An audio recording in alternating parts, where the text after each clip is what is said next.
I'm here to share with you a brief presentation about the benefits enjoyed by members and dependents of our union, the Associated Marine Officers and Seamen's Union of the Philippines, which was established 6 decades ago on November 11, 1960. Our founding father, Captain Gregorio S. was a master mariner himself. During his time, he saw a bright future for Filipino seafarers. To make his vision a reality, he pioneered the negotiation of welfare benefits and advocated the upgrading of seafarer education and training in the country. Captain Oka dedicated his life to championing the rights and welfare of Filipino seafarers. Today, AMOSUP is a thriving organization that offers its members and their dependents a full complement of benefits, from quality healthcare to housing, world-class education, to legal assistance and other welfare services. Here are our main union programs: the Family Medical and Dental Plan, or FMDP, which we extend to our members and dependents through our Seamen's Hospitals and Satellite Clinic; Basic Needs through our Sailors' Home, SLOP CHEST, and SEAMEN'S VILLAGE; Education and Training through the Maritime Academy of Asia and the Pacific and our training centers; and our Welfare and Legal Services through our Legal Affairs Office, Provident Fund, and other welfare funds. To date, our members and their dependents enjoy FMDP benefit through our Seamen's Hospitals in Manila, Cebu, Iloilo, and Davao City, as well as our satellite clinic in Dagupan. Next year, we will open another medical facility in Bacolod City to cater to our seafarers and their families in Western Visayas.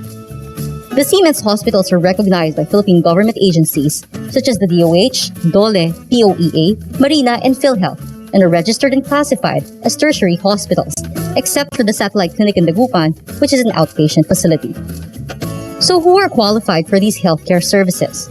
Of course, active bona fide AMOSUP members and their qualified dependents. If the member is married, his or her qualified dependent is the legitimate wife or husband and the legitimate unmarried children below 18 years old. If the member is single with no children, the dependents are the natural parents and unmarried siblings below 18 years old. If the member is single with children, the dependents are the legitimate unmarried children below 18 years old. The duration of the FMDP benefit is from the date of embarkation up to 6 months after disembarkation. Flashed on your screens are the requirements: AMOSUP ID card and Seaman's book for members, and Dependents ID and latest allotment slip or pay slip for dependents. AMOSUP Seamen's Hospitals offers state-of-the-art laboratory, testing, and diagnostic equipment with well-trained medical staff. We offer free consultations, medicines, hospitalization, physical examinations, as well as treatments such as chemotherapy and dialysis, among others. Over the years, we have managed to modernize and expand our Seamen's Hospitals. From our nuclear medical facilities to our laparoscopy and fluoroscopy system for minimally invasive surgical procedures, optical biometry and pascal laser for eye surgeries, our digital x-rays and video system, CT scan and MRI, among our many diagnostic equipment, we continue to upgrade so that we can serve our members and their families even better by providing them with quality healthcare. Aside from healthcare, we also have service units for our members' basic needs. One of them is the Sailors' Home, which was constructed to address the board and lodging needs of transient members who reside outside Metro Manila by providing free use of our facilities. We have the Sailors' Home main and annex in Intramuros, Manila, with 270 and 400 beds respectively, with quarters for officers, ratings, and women seafarers. We also have Sailors' Home facilities in Cebu, Iloilo, and Davao City. And we are building another 300-bed Sailors' Home facility conveniently located in Intramuros, Manila. All AMOSUP members are qualified to book a reservation to check in at the Sailors' Home, but priority is given to embarking seafarers and those who just arrived from overseas. We also have a shuttle service with regular schedule to transport members to and from the airport. Maximum length of stay at the Sailors' Home is 15 days. Our members are also eligible to enjoy our other facilities for free, such as the Maritime Museum and Sports Complex and Seninoy, or Seafarers House, which is a multifunctional hub that houses our records department and other amenities such as the gym and social hall. These were built in partnership with the All Japan Seamen's Union. Members and non-members may also opt to check in at the Mariners' Homes and Annex in Manila with minimal fees. Next up is the Seamen's Village located in Cavite. It is the first of its kind medium-cost housing initiated by AMOSUP in 1991. The reimbursements received by the union are used to build more units so other bona fide and qualified members can apply and be awarded. I'm just quickly sharing some pictures of houses at the Captain's Court and duplex units at the Chief's Court.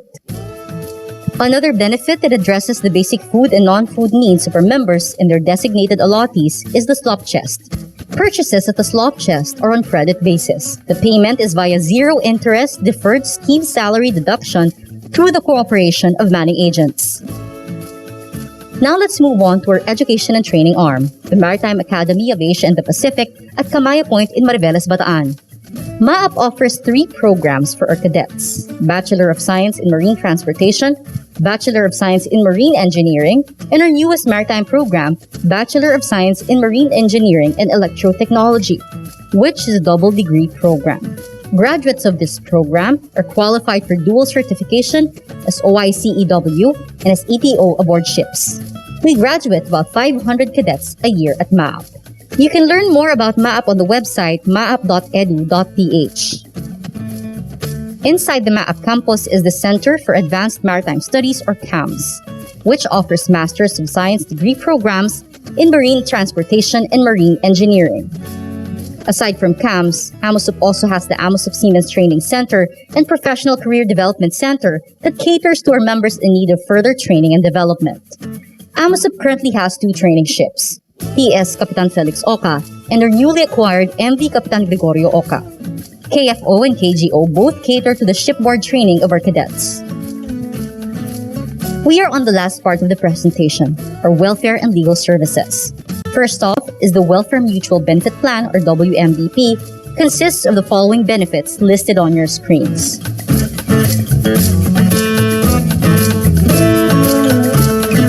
Next up is the Provident Fund, where participating companies contribute to the fund of the Seafarers account. Since the pandemic started last year, we have been allowing partial withdrawal of our members' Provident Fund, provided that they submit all the required documents. Next on the list is the Widower Survivorship Pension Fund, aimed at providing assistance to our members' widower, or other designated next of kin. Lastly, our Legal Affairs Office provides legal services to our members regarding CBAs, benefits, and other work-related matters. We have also established the AMOSUP Women and Youth Committees, where members can seek assistance on issues they experience on board. Aside from our established services to our members, we had to ramp up our efforts to serve our general membership when the COVID-19 pandemic broke out last year. We immediately put up our own RT-PCR laboratory with the help of the ITF Seafarers Trust to be able to test our seafarers, especially the on-signers. We also took part in the IMEC ITF's Safe Corridor Initiative, where we ensure that our seafarers are tested and quarantined properly before they are deployed. The Singapore-based SG Star Fund Task Force, or SFTF, accredited and cited AMOSUP Seamen's Hospital and PCR Laboratory based on the Crew Safe Audit Program. Lastly, we were able to collaborate with the Interagency Technical Working Group in the Philippine government's effort to vaccinate Filipino seafarers. On the Day of the Seafarer last June 25, we were able to vaccinate thousands of seafarers in the different AMOSUP facilities in Manila, Cebu, Iloilo, and Davao. Through our AMOSUP Seamen's Hospital's equipment and medical personnel, we were able to administer the vaccines provided by some local government units and the Department of Health. We continue to collaborate with and offer our assistance to the government with hopes to further expand the country's vaccination drive for seafarers. All of these information are available on our website, amosup.org.ph, where you can also find the contact details of all AMOSUP service units.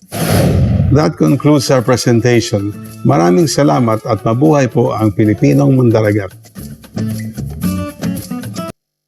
Thank you, Sir Denzel. Once again, good afternoon to everyone. To our panelists, let's go to our first question, sirs. The first question is, if we want to avail of the SLOP CHEST as salary deduction, what are the requirements?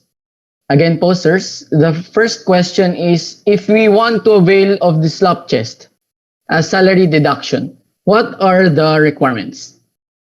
Sir? The requirements are listed on our website, amosup.org.ph, and it's usually we ask for your present employment, where you are, your AMOSUP ID, and maybe Alex can elaborate more. Yes, sir. Ang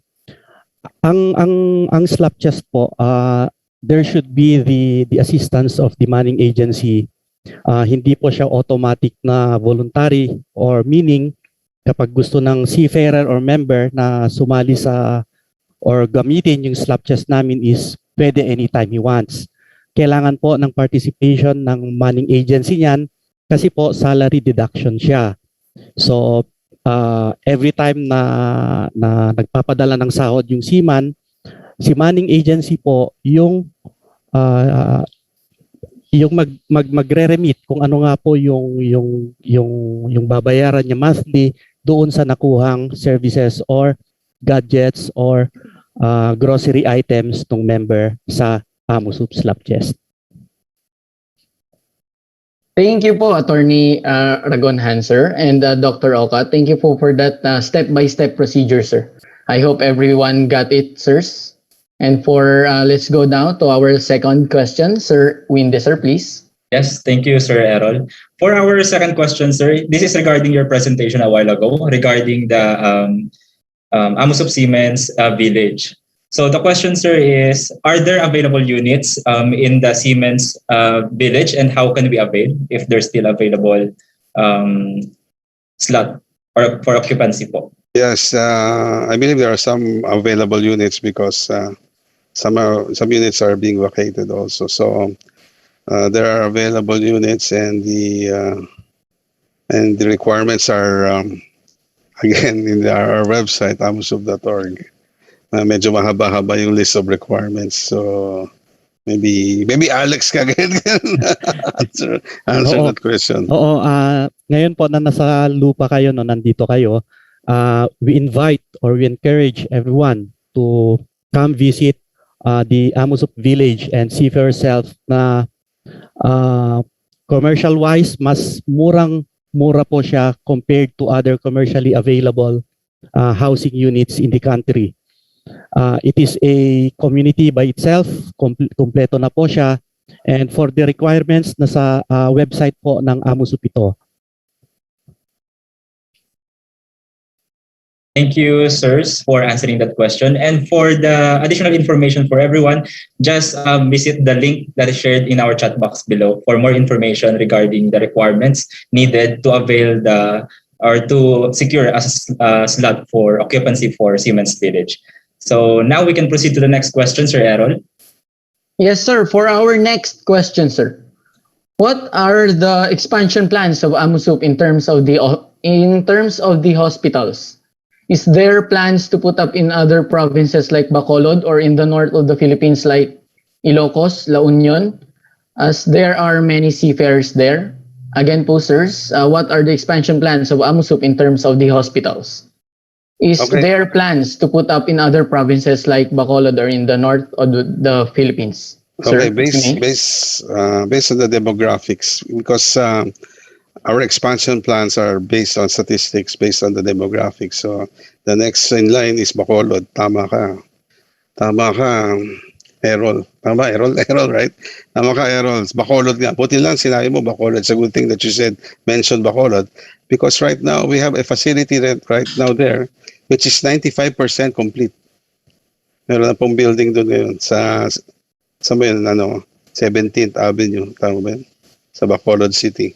So soon we will, as mentioned in the video, we might hopefully we can open next year. We were supposed to open last year, but unfortunately due to the pandemic, there were delays in construction. So hopefully we can open our facility next year or maybe late this year.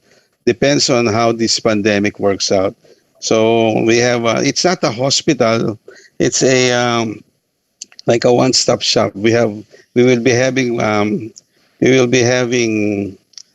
in outpatient facilities in the first and second floor, and third and fourth floor will be dedicated to conference centers and maybe even facilities for temporary shelter for parang dormitories.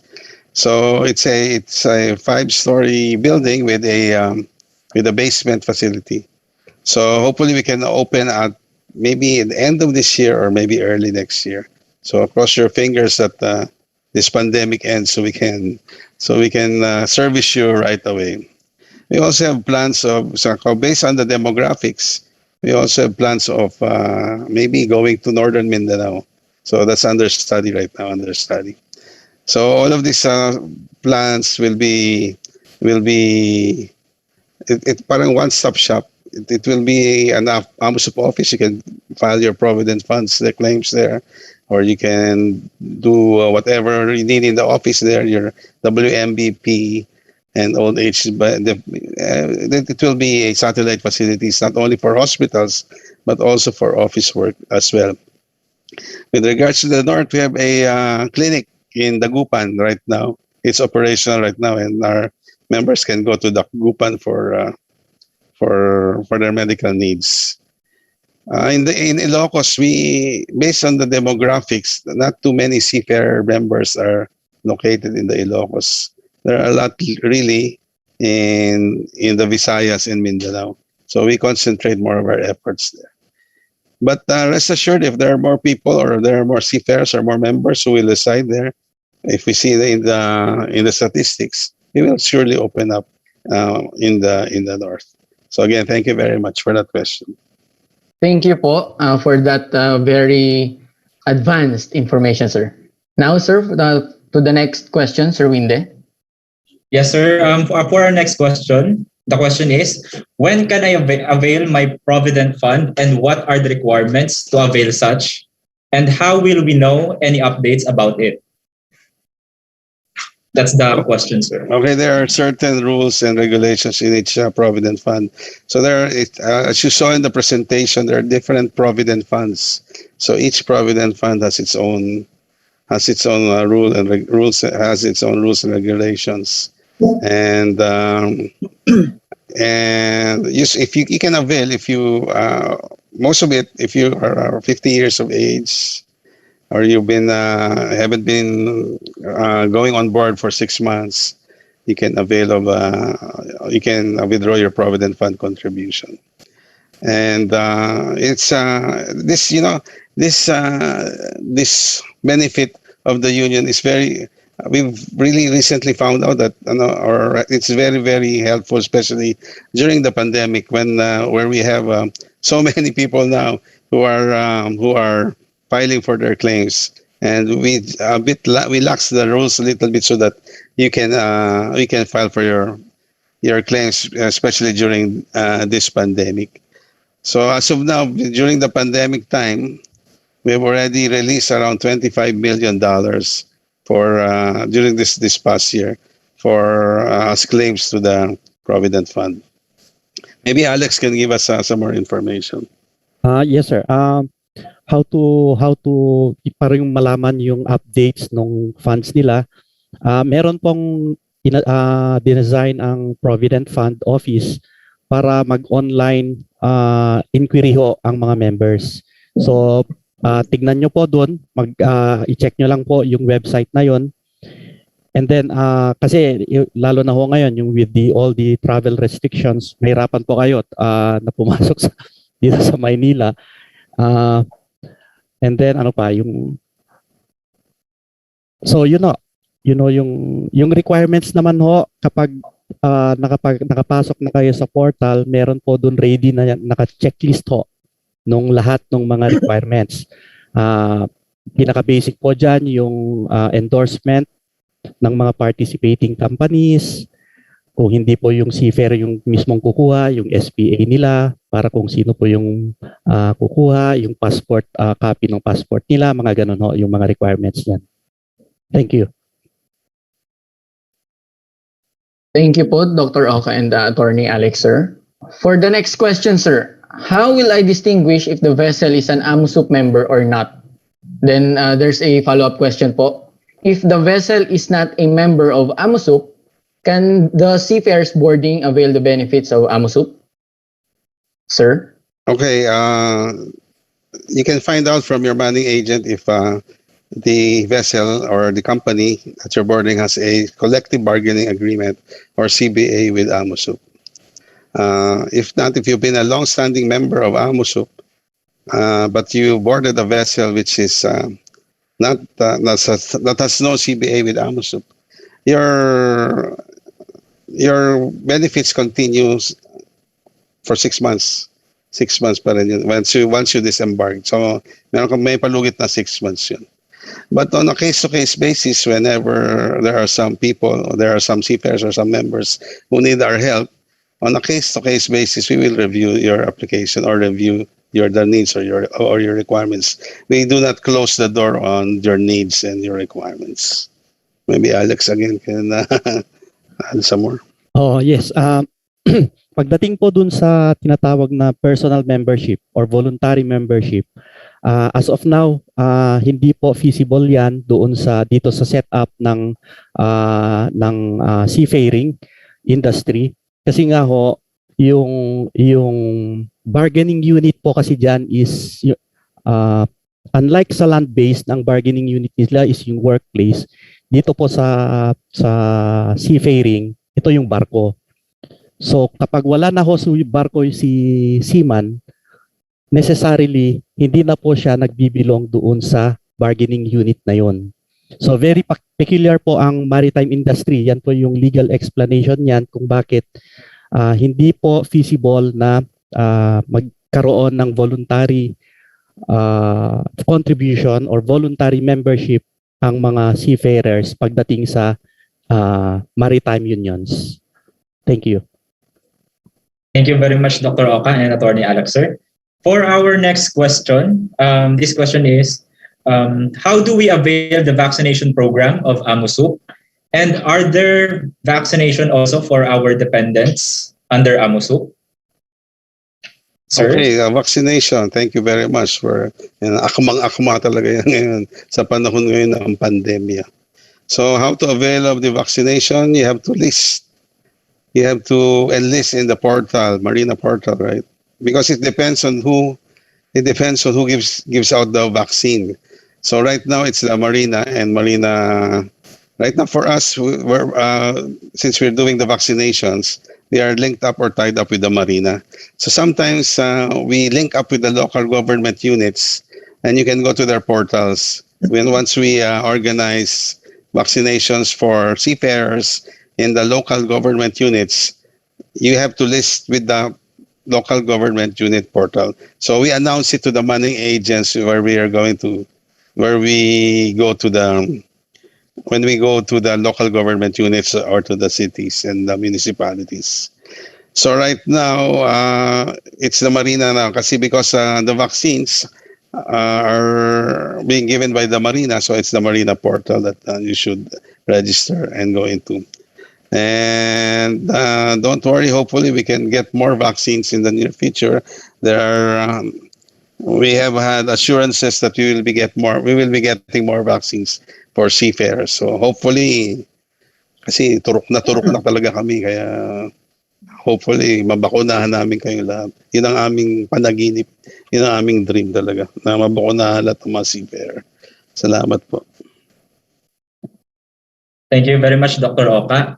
And a reminder for all our seafarers and dependents, if you have, for those who have questions po as to the requirements of availing the benefits, as advised po earlier, please visit our website in our chat box below. So, okay. So what do we have for our next question, Sir Errol? Yes, sir. Actually, sir, we have a follow-up question po. The follow-up question, sir, is it possible to have first dose in our province and then get the second dose in AMOSUP? Yeah, I guess that's possible. But we have to validate that you really we really had the first dose. Because sometimes you cannot help it if you called by your agent or called by your money agent that you need to come and then. But that's possible. I'm sure that would be possible. Just inform us. Thank you po. Thank you, sir. Nothing is impossible. Yes po, I agree, sir. For the next question, sir, since pandemic ngayon, paano makakakuha ng dependents ID? Can we apply for that on an online registration, and how can we pick up? Yun ang magandang tanong. Yes, sir. So, well, right now, because of the pandemic, usually you have to go to the facility, but I'm not sure if we have an online facility to apply for dependents IDs. I have to check on that, and I guess I will suggest to I don't know, maybe Alex knows. I'm not sure. So far, wala pa yatang yung online registration para sa dependence ID, sir. So ngayon, Ah. kasi what we're doing right now is we're trying to digitize everything because of what's happening right now. So all the records. I know we should have done that a long time ago, pero hindi kami katulad yun na bata. Kami medyo matatanda. No? Kaya we're trying to digitize everything right now. And right now, with the Provident Fund, we've been successful with the Provident Fund digitalization. And we'll be doing our next project with the hospitals and the other service units. Thank you very much. Thank you po again, sir. Shared on the chat box po is the registration for Marina, registration for vaccination po. For our next question, Sir Winde. Yes, thank you, Sir Errol. For our next question, sirs. Okay, sir. For our next question, how to become a member of AMOSUP? What are the requirements? And how do we check the status of our membership? Yun nga, like we said before, our membership to AMOSUP is based on if the ship that you board will have a CBA or collective bargaining agreement with us in AMOSUP. So to check the status, you can of your membership, you can ask your money agents if the ship that they are boarding or going to board or are on has a CBA with AMOSUP. So if it has a CBA with AMOSUP, automatically you become a member. Maybe Alex again. Alex, thank you. Buti lang nandito ka. Yes, sir. Tama po, sir. Well said po. Okay. Very good. May bonus ka. Membership with AMOSUP depends whether the vessel upon which the seafarer will board is covered by an AMOSUP CBA or not. So yun po. Kasi yun lang ang namin the only way we can have a personality to represent you in whatever activities or whatever things that you want if you are on board because of the CBA. So yun ang talagang namin. Basis really for membership. We have a legal basis, a moral basis, an ethical basis of representing you whenever you have a collective bargaining agreement with AMOSUP. That's it. Thank you. Thank you po, sir. And for the next question po, do you have list of AMOSUP accredited hospitals, and where can we access them and their contact numbers, sir? Okay, we have hospitals all over the Philippines, Manila, Cebu, Iloilo, and Davao. Again, you can refer to our website where the addresses are. So, but we have another program which we weren't able to mention in the video. We have a program where we offer cash assistance for members who get hospitalized, but were not able to go to the AMOSUP hospital for their hospitalization. So they can apply with Insular Life. We got the huge network of Insular Life so that we can pay out hospitalization benefits for members who were not able to avail of the hospitals of AMOSUP in the provinces. So, but ito limited lang to 20,000 pesos per year. That's it. Thank you very much, Dr. Oka, sir, for that answer. And now for our next question, what is the stand of AMOSUP regarding the recent case of death of a seafarer during crew change in Australia? What kind of support or representation is AMOSUP doing with the very difficult crew change due to pandemic?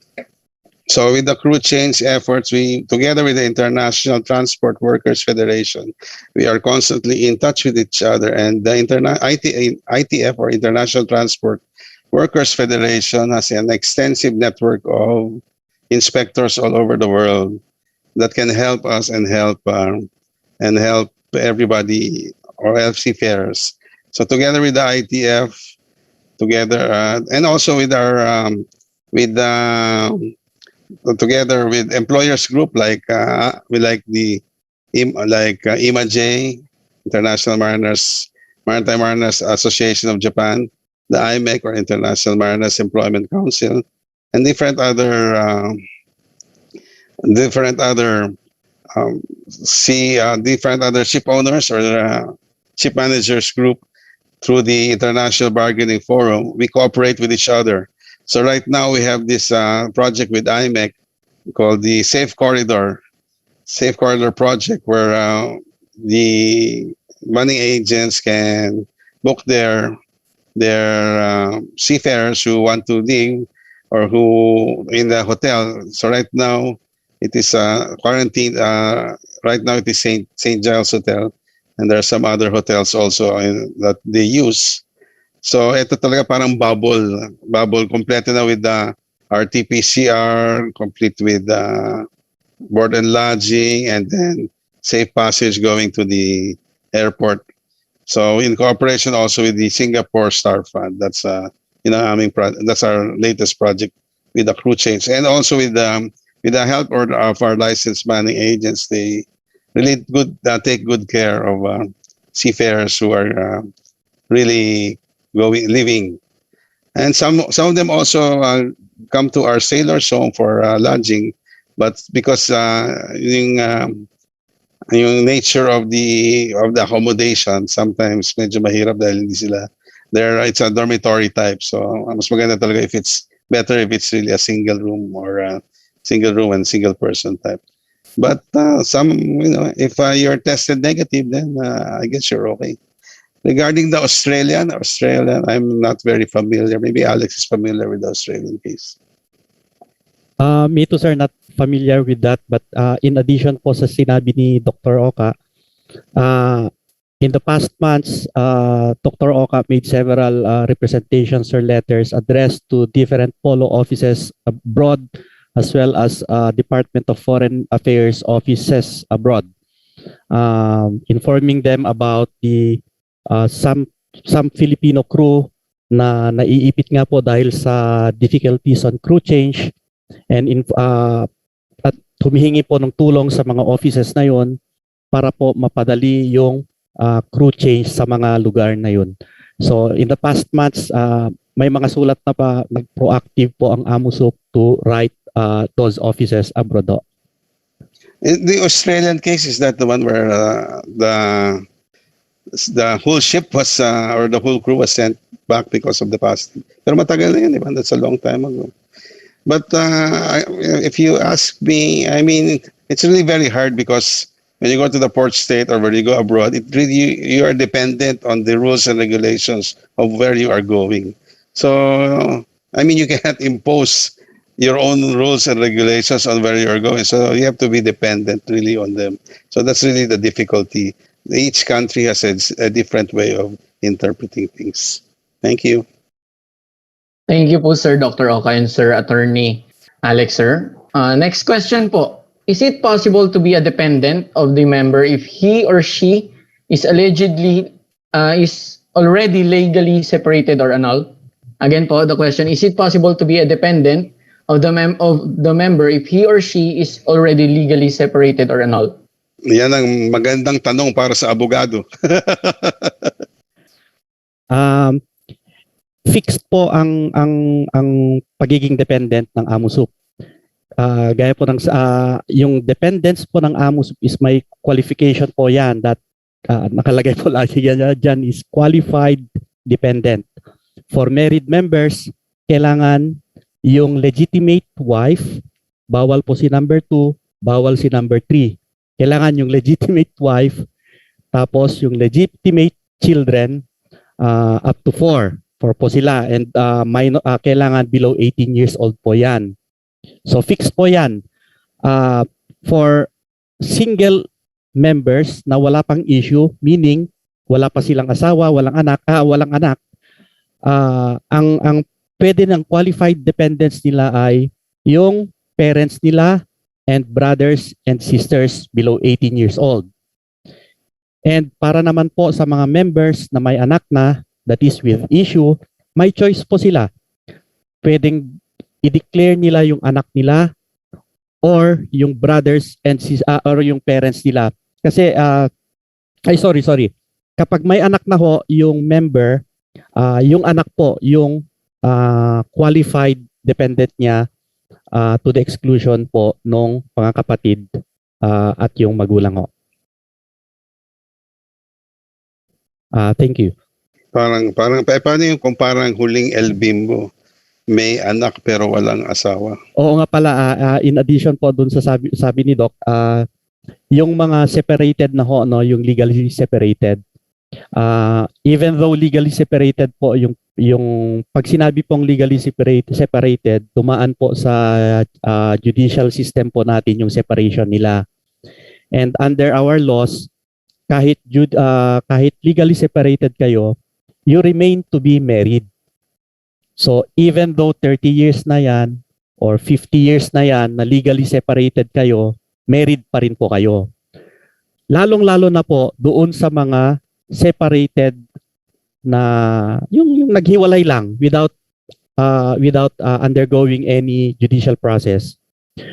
Sila rin ho, married pa rin yan. So kahit na dadaan pa yan ng 50 to 100 years na magkahiwalay sila, married pa rin po sila at mananaig pa rin ho yung general rule doon sa dependents on married members, which is kailangan ho yung legitimate wife pa rin nila yung pwedeng maging miyembro nila at yung legitimate children nila below 18 years old.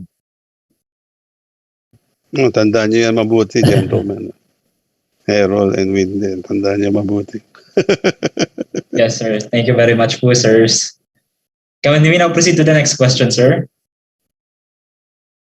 Okay, sige, tanong lang ng tanong. Parang Okay, bakuna, turok lang ng turok. Yes, sir. And this is second to the last question, sir, for our open forum. So the question, sir, is, may we know the updates po on the seafarers benefits, especially with money matters, and what happens to the seafarers monthly contribution while they are on board? Can we request to expound especially this topic? And in relation to this question po, sir, it is said before in the video presentation that an AMOSUP seafarer member may avail the privilege only 6 months after the disembarkation. So what if a seafarer will not go on board on AMOSUP vessel member? What will happen on the contribution of seafarer? Can he still have it in the future? So, contribution, it means, I don't know, it depends on the contribution. Kung union dues yan, it's the obligation of the seafarer to the union, being a member of the union. So that remains with the union. But like contribution to the Provident Fund, that is the money of the seafarer. So they can, depending on the rules, they can withdraw their contribution to the Provident Fund. So the Provident Fund, mostly it's contributed by the employer. So parang ano yan, forced savings, so or deferred wage, so that in the future, like as I said before, it's a bit like it's very helpful right now, where we were able to give away, or not give away, we were able to service the claims of seafarers.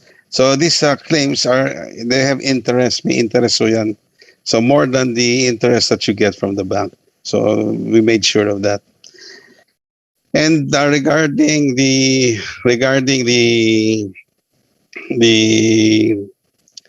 ano isa?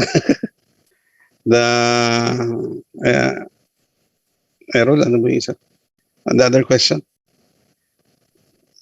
What if a seafarer po will not on board? It's not on board. Okay. Yes po. If you're not on board, then we give, usually, if they disembark 6 months, ang binibigyan namin palugit so that they can avail the service. But as I said before, depending on your length of service, depending on your membership with us, on a case-to-case basis, we may be able to help you to avail of the services, especially the hospital services. Thank you po, sir. Wait. And next question po. Can our dependents avail of medical facilities without dependent ID? In lieu of the dependent ID, what documents can we use so that our dependents without the ID can avail the medical facilities? Usually, dalhin lang yung payslip. Pwede na yun. Basta makikita lang. Andun naman, in the payslip, it's written there where you boarded. We have a list of which vessels we have with our CBAs.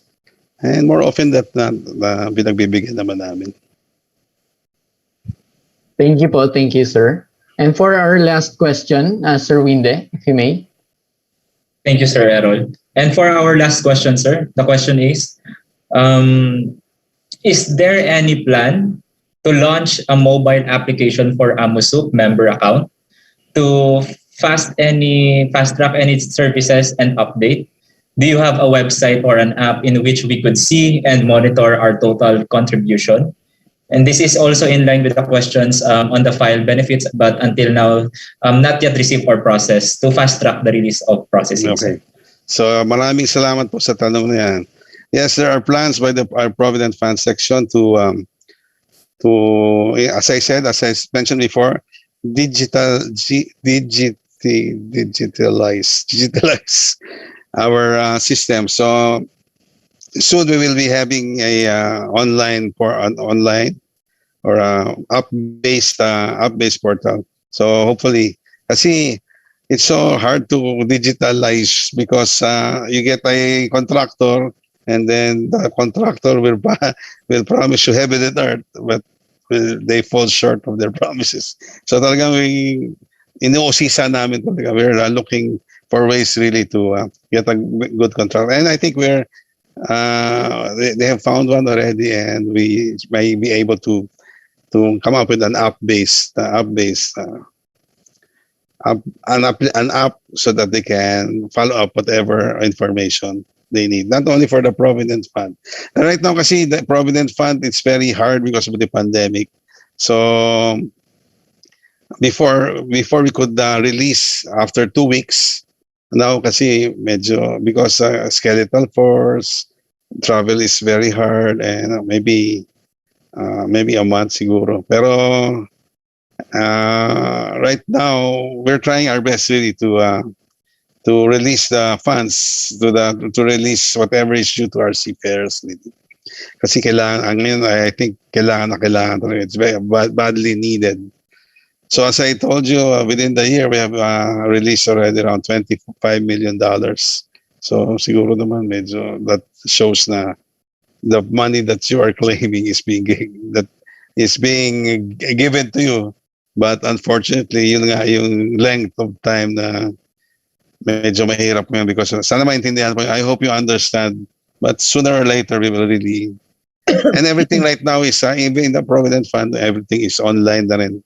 So we are able to release funds online and directly into the account of the seafarer. So they don't have to physically go to the office anymore. Yun lang. Salamat po.